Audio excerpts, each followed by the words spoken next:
விஜய் அவர்களுடைய கோட் திரைப்படத்திலிருந்து விசில் போடு அப்படிங்கிற பாட்டு வந்து நம்மளுடைய சென்னை மும்பை இந்தியன்ஸ் மேட்ச் நடந்துச்சுல்ல, நம்ம ஞாயிற்றுக்கிழமை வந்து பாட்டு ரிலீஸ் ஆகுது. மிகப்பெரிய எதிர்பார்ப்போட வந்து ரிலீஸ் ஆன ஒரு பாட்டு. பாட்டு பயங்கரமா இருக்கும். நம்மளுடைய விஜய் சாருடைய வாய்ஸ்ல வந்திருக்க பாட்டு, பிரபுதேவாவோட கோரியோகிராஃபி அப்படிங்கிற மாரிலாம் முன்னாடியே வந்து சின்ன சின்ன கிளிம்ஸ் எல்லாம் போடும்போது நமக்கு பயங்கரமான ஃபீல் இருந்துச்சு. ஆனா பாட்டு ரிலீஸ் ஆனதுக்கப்புறம் அந்த பாட்ட பார்த்தோம்னா, நம்ம எதிர்பார்த்ததுக்கும் அந்த பாட்டுக்கும் மிகப்பெரிய ஒரு பின்னடைவ சந்திச்ச மாரி ஒரு ஃபீலிங்.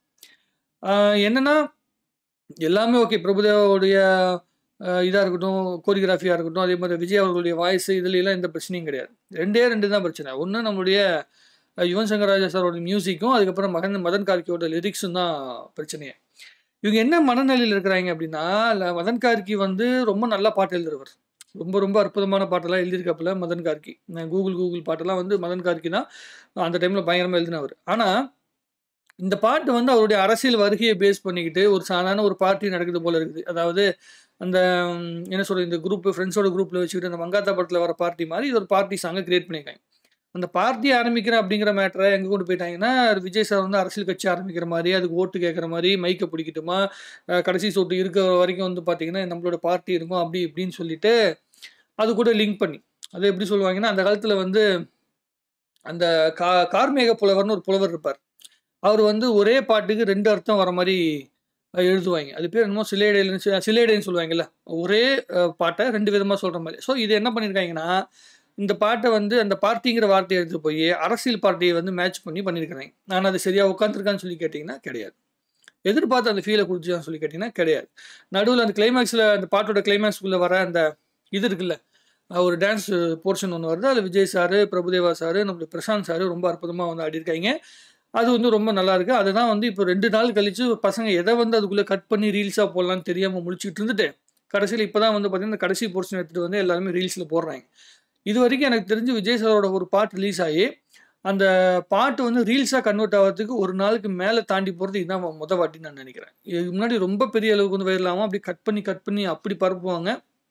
ஸோ, அந்த மாரி ஒரு இன்ஃபர்மேஷனே இந்த பாட்டுல வந்து சரியா இல்ல. வெறும் குறியீடுகள் அங்கங்க வச்சுட்டு, மைக்குன்னு சொன்ன உடனே வந்து நாம் தமிழர் கட்சி எங்களோட சின்னத்த தான் சொல்லியிருக்காங்க அப்படின்னு சொல்லி அவங்க சொல்ல, இன்னொரு பக்கம் வந்து பார்த்தீங்கன்னா, விஜய் சார் வந்து பார்த்தீங்கன்னா, நார்மலா அந்த ஆடியோ லான்ச்ல எடுத்து பேசுற அந்த மைக்க தான் அவர் சொல்லியிருக்காரு அப்படின்னு சொல்லி வந்து விஜய் சாரோட ஃபேன்ஸ் வந்து பார்த்தீங்கன்னா, விளக்கம் சொல்ல, இப்படி எல்லா பக்கம் போயிட்டு இருக்குது. விஜய் சார் என்ன நினைக்கிறாருன்னா, இப்ப படம் வந்து இதான் இன்னொரு படம் இருக்கு. இந்த படத்த தவிர்த்து இன்னொரு படம் வரப்போகுது. ஸோ, அந்த படத்தோட முடியிறதுனால எந்த அளவுக்கு இத அரசியல் வயப்படுத்திக்கணுமோ, அந்த அளவு அரசியல் வயப்படுத்திக்கணும் அப்படின்னு நினைக்கிறாங்க. இன்னொரு பக்கம் என்னன்னா, கட்சி ஆரம்பிக்கிறதுக்கு கொஞ்சம் லேட் ஆகும் அப்படிங்கிற மாரியும் சொல்லிக்கிறாங்க.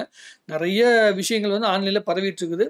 டிஸ்கஷன்ல இருக்குது. நான் என்ன சொல்ல வரேன்னா, விஜய் அவர்கள் வந்து என்ன பொறுத்தவரைக்கும் ஒரு படம் எடுக்கிறோம்னா, அந்த படத்துக்குள்ள இதுக்குன்னே ஒரு பாட்ட கொண்டு வந்து நீங்க அந்த அரசியல் சம்மந்தப்பட்ட விஷயத்தலாம் வந்து வச்சீங்கன்னா, ஒரு கதை அம்சத்தோட படம் நகர்ந்துட்டு இருக்கும்போது, இந்த பாட்டுல டபுள் அர்த்தங்கள் வரும்போது ஆடியன்ஸே மாறிருவான். ஆடியன்ஸே இந்த விஷயத்த ரசிக்க மாட்டான். ஏன்னா, அவன் ஒரு வேற கான்செப்ட்ல படம் பார்த்துட்டு இருக்கும்போது, திடீர்னு இந்த மாரி கான்செப்ட்ல மாறி வந்து ஒரு பாட்டு ஒலிக்கும்போது, அந்த கதைக்குள்ளருந்து அவன் விலகி போயிடுறான்ல. அப்புறம் எப்படி அந்த பாட்ட வந்து ரசிப்பான்? நீங்க நல்லா நோட் பண்ணி பாருங்க. நான் ரெடி தான் வரோம் பாட்டு வந்து பார்த்தீங்கன்னா, ரொம்ப ஃபேமஸ் ஆச்சு. ஆனா, லியோ படத்துல அந்த பாட்டுக்கு பிறகு தான் பிரச்சனையே. ஒருவேள அந்த பாட்டு வந்து அந்த அரசியல் வயப்படுத்தாமலோ, இல்ல வந்து அரசியல் சம்மந்தப்பட்ட அந்த டயலாக் மாதிரிலாம் இல்லாம அந்த பாட்டு வந்து இருந்துருந்துச்சுன்னா, அந்த இடத்த வேற மாரி வந்து மக்கள் பார்க்க ஆரம்பிச்சிருப்பாங்க. அல்லது அந்த பாட்டே இல்லாம இருந்ததா கூட அந்த படத்த வேற மாரி வந்து பார்க்க ஆரம்பிச்சிருப்பாங்க. ஏன்னா, இன்டர்வலுக்கு முன்னாடி அந்த பாட்டுக்கு முன்னாடி வந்த கதை வேற, அந்த பாட்டுக்கு அப்புறம் வந்த கதை வேற அப்படிங்கிறது நமக்கு தெரியும். லியோ படத்துடைய செகண்ட் ஹாஃப் ஃபுல்லா வந்து விமர்சனத்துக்கு உள்ளாததுக்கு உண்டான காரணமே அதுதான். இது வந்து அ டைரக்டரே யோசிச்சு செய்றாங்களா? இல்ல வந்து வேற ஏதோ ஒரு எக்ஸ்டர்னல் ஃபோர்ஸ் மூலமா, இல்ல இது செஞ்சு தான் ஆவணும்னு சொன்னதுனால வந்து அவங்க செய்றாங்களா அப்படின்னு தெரியல. ஏன்னா, இந்த டைரக்டர்ஸ் எல்லாமே லோகேஷ் கனகராஜா இருக்கட்டும், வெங்கட் பிரபுவா இருக்கட்டும், அவங்கலாம் அரசியல் வயப்படணும் அப்படிங்கிற ஆசை உள்ளவங்க கிடையாது. படம் ஃபுல்லாவே என்டர்டெயின்மென்ட் இருக்கணும் அப்படின்னு நெனைக்கிறாங்க. அவங்களுக்கு ஏதோ ஒரு அரசியல் அழுத்தம் இருக்குதோ அப்படின்னு எனக்கு தோணுது. எனக்கு தோணுது. உங்களுக்கு எப்படி தோணுதுன்னுலாம் எனக்கு தெரியாது. ஆக இந்த பாட்டு வந்து ரொம்ப பெரிய அளவிற்கு வந்து பார்த்தீங்கன்னா, ஈர்க்கும்படியாக இல்ல. விஜய் சார் வந்து பாடுன எல்லா பாட்டுமே பழைய பாடல்கள்லாம் வந்து பார்த்தீங்கன்னா, அவ்வளோ அற்புதமான பாட்டெல்லாம் விஜய் சார் வந்து பாடியிருக்காப்புல. ஸோ, ஆனா இந்த படத்துல இந்த பாட்டு வந்து அந்த அளவுக்கு எஃபெக்டிவா இல்ல. அதுக்கு அந்த லிரிக்ஸ் ஒரு மிகப்பெரிய காரணம். அதை விட மிக முக்கியமாக நம்மளுடைய இவரு இருக்காப்புல பாருங்க நம்மளுடைய யுவன் சங்கர் ராஜா. அவர் தான் பெரிய அளவுக்கு வந்து பார்த்தீங்கன்னா, போதைப் பொருள் வித்துட்டு இருந்தாரு. ஏன்னா அவர்கிட்டயே காலியாகி போச்சு போல இருக்கு. அவரு யுவன் சங்கர் ராஜா வந்து இன்னும் கொஞ்சம் அவர பண்படுத்திக்கணும் அப்படின்னு நான் நினைக்கிறேன். ஸ்டார்ன்னு ஒரு படத்துல கூட ஒரு பாட்டு பண்ணியிருந்தாப்புல. அவர் வாய்ஸ்ல வந்த பாட்டு வந்து அவ்வளோ காமெடியா இருக்கிற பாட்ட நான் அன்னைக்கு தான் பார்க்குறேன். சில பாடல்கள் நல்லா இருக்கு. ஆனா அந்த பாட்டு வந்து கொஞ்சம் அந்த அளவு எஃபெக்டிவா இல்ல. ஆனா ஒரு விஷயம் வந்து பேக்ரவுண்ட் மியூசிக் வந்து கொஞ்சம் நல்லா பண்ணுவாப்ல, சூப்பரா பண்ணுவாப்ல. பிஜிஎம்லாம் தாறுமாறா பண்ணுவாப்ல. ஸோ அந்த பிஜிஎம் வந்து இந்த படத்துல ரிஃப்ளெக்ட் ஆகும் அப்படின்னு நான் நினைக்கிறேன். அதாவது எல்லா பெரிய காம்போவும் இருந்தால் கூட ஒரு படம் சரியா போகாம உண்டான வாய்ப்பு இருக்கு. நம்மளுடைய வெங்கட் பிரபு கூட நம்ம வந்து அதுக்கு உதாரணமா எடுத்துக்கலாம். மாசுங்கிற ஒரு திரைப்படம் வந்துச்சு. அந்த படத்த வந்து பயங்கரமா எக்ஸ்பெக்டேஷனோட வந்து எல்லாருமே பார்த்தாங்க. பாட்டு வந்து ஒரு பாட்டு, சில பாட்டு நல்லாருக்கும். ஆனா ஹீரோ, ஹீரோயின் எல்லாருமே தெரிஞ்சவங்க, ரொம்ப பெரிய ஆர்டிஸ்ட்டா இருந்தால் கூட, நயன்தாராவே இருந்தால் கூட, சூர்யாவே இருந்தா கூட அந்த படத்த வந்து ஹிட் பண்ண முடியல. அதுதான் இங்க மிகப்பெரிய காரணம். என்னன்னா, ஒரு படம் வெற்றி அடையறதுக்கு பாடல்களும் முக்கிய காரணமா இருக்கணும், மியூசிக் முக்கிய காரணமா இருக்கணும். அதை விட மிக முக்கியமாக அந்த பாட்டும், அந்த மியூசிக்கும் அந்த படத்தோடைய கதைக்கு ஒட்டுற மாரி இருக்கும். கதை மட்டும் நல்லா இல்லாம, நீங்க எவ்வளோ பெரிய அழகான பாடல்கள் போட்டாலும், ஹிட் ஆவறதுக்கு இது ஒண்ணும் 1980 கிடையாது. இது வந்து 2024. இப்ப இன்ஸ்டன்ட்டா ஒரு விஷயம் வந்து மனசுக்கு நெருங்கலைன்னா, படம் வந்து ஓடாது. இப்போ மஞ்சுமல் பாய்ஸ்ல அந்த ஒரே ஒரு சீன் கிளைமேக்ஸ்ல வச்சிருக்க அந்த ஒரு சீனை வச்சுக்கிட்டு பயங்கரமான மொமெண்ட்ல அந்த சீனை வச்சிருக்காங்க அப்படிங்கிற ஒரு விஷயத்தை வச்சு படம் ஃபுல்லாவே வந்து மிகப்பெரிய வெற்றி படமா மாற்ற முடிஞ்சுது. ஆனா அந்த மாதிரியான மொமெண்ட் வந்து தமிழ் சினிமால ஒரு கமர்ஷியல் சினிமா கூட நீங்க எதிர்பார்க்க முடியாது. கமர்ஷியல் சினிமால ஒவ்வொரு 15 நிமிஷங்களுக்குமே ஒரு அட்ராக்டிவான விஷயம் வந்தா மட்டும்தான் அந்த படத்தை வந்து மக்கள் ரசிப்பாங்க. ராஜமௌழி சொன்னது. என்னுடைய படத்துல வந்து ஒவ்வொரு சீன் முடியும் போதும் அந்த சீன் இன்னொரு சீனுக்கான லீடுக்காக வரணும். அதை விட மிக முக்கியமா அந்த சீன் முடியும் போது ஏதோ ஒரு பல்ஸ் குடுக்கணும் ஆடியன்ஸுக்கு. இந்த சீன் மூலமா ஒரு சின்ன பல்ஸ் கிடைக்குது. அப்படிங்கும்போது ஒரு ஃபீல குடுத்தா தான் அடுத்த சீனுக்கு போயிட்டே இருப்பாங்க. ஏன்னா நம்ம வந்து பாட்டு வைக்கிறோம். கிட்டத்தட்ட 2 1/2 மணி நேரம், 2 1/4 மணி நேரம், 3 மணி நேரம்லாம் படம் எடுக்கிறோம். ஸோ அப்ப அந்த 3 மணி நேரத்த வந்து ஆடியன்ஸ்க்கு கடக்கணும்னா, ஒவ்வொரு சீனுக்கு முடியும்போது இன்னொரு சீனுக்கான ஒரு எக்ஸைட்மெண்ட்ட குடுக்கணும் அப்படின்னு சொல்லி வந்து ராஜமௌழி சொல்லுவாரு. அதுதான் இங்க நடக்கணும் அப்படின்னு நெனைக்கிறேன். ரொம்ப சிரமப்பட்டு இந்த படம் பண்றாங்க. ஆ நம்ம இந்த எப்படி சொல்றது? இந்த ஃப்ளைட்டு, கீட்டு அது மாரிலாம் விஷயத்த வச்சு பேஸ் பண்ணி பண்றாங்க. அதெல்லாம் எந்த அளவுக்கு எடுக்கப்பட்டிருக்கு அப்படின்னு தெரியல. ஆனா போஸ்டர்ஸா இருக்கட்டும், அதே மாரி வந்து இந்த ஃபர்ஸ்ட் லுக் அந்த இது இருக்கு இல்லைங்க. ஃபர்ஸ்ட் சிங்கிளுக்கான அந்த விளம்பரம் வந்துச்சு இல்லைங்க. அதுவும் வந்து பார்த்தீங்கன்னா, அவ்வளோ அட்ராக்டிவா இல்ல. எல்லாமே ரொம்ப நார்மலான டிசைன் மாரி தான் விஜய் சாருக்கு பண்ணிட்டு இருக்காங்க. அது ஏன்னு எனக்கு இதுவரைக்கும் புரியல. எவ்வளவு அற்புதமான இளைஞர்கள் டெக்னிக்கல் டீம்லாம் இருக்காங்க. விஜய் சாருக்கோட ஃபேன்ஸ் எத்தன பேர் இருக்காங்க. ஸோ ஏன் இந்த மாரி ரொம்ப நார்மலா, ரொம்ப என்ன சொல்றது? ரொம்ப சாதாரணமான ஒரு போஸ்டரா இருக்குது அப்படிங்கிற விஷயம் தெரியல. ஏன்னா, அது என்ன ஆயிரும்னா, ஒரு அட்ராக்ஷன கொண்டு வராமயே போயிரும். இப்போ லியோ படத்துக்கு வந்து பார்த்தீங்கன்னா, ஃபர்ஸ்ட்டு ஒரு பில்டப் ஆன ஒரு வந்துச்சு இல்லைங்க. டைட்டிலுக்குன்னு ஒரு ரிவீல் வீடியோ வந்துச்சுல்ல. அது எவ்வளோ பெரிய இம்பாக்ட்ட கிரியேட் பண்ணுச்சு அப்படிங்கிறது தெரியும். அதுதான் அந்த படத்துக்கான மிகப்பெரிய பூஸ்டரா இருந்துச்சு. விக்ரமுக்கும் அதே தான். தலைவர் 171க்கும் அது மாரி தான் நடக்க போகுது.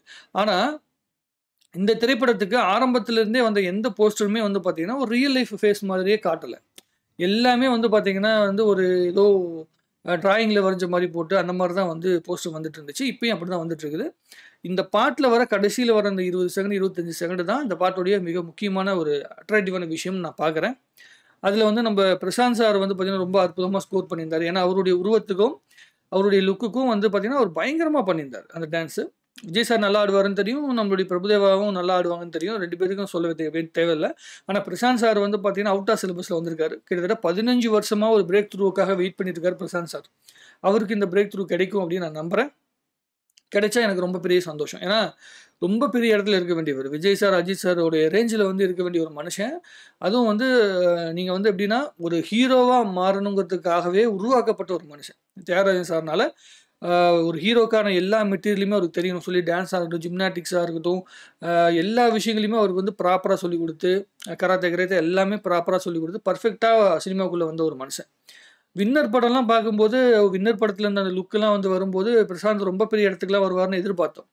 ஆனா, அதுக்கப்புறம் வந்து செலக்ட் பண்ண சில படங்களுடைய தோல்வியினால வந்து அவருடைய வாழ்க்கைய வந்து பின்னடைவை சந்திச்சது. அவருடைய பர்சனல் லைஃப்னாலயும் பின்னடைவை சந்திச்சது. இப்ப மறுபடியும் ஒரு பிரேக் த்ரூ அவருக்கு கிடைக்கும் அப்படின்னு சொல்லி வந்து எதிர்பார்ப்போம். அது விஜய் சார் மூலமா கிடைச்சா இன்னும் சந்தோஷம். ஏன்னா, ஒரு பெரிய ஹீரோவோட படத்துக்குள்ள வரும்போது, அந்த வெளிச்சத்து மூலமா இவரு வந்து மீண்டு வந்தார்ன்னா, அதுவும் ரொம்ப பெரிய சந்தோஷம்.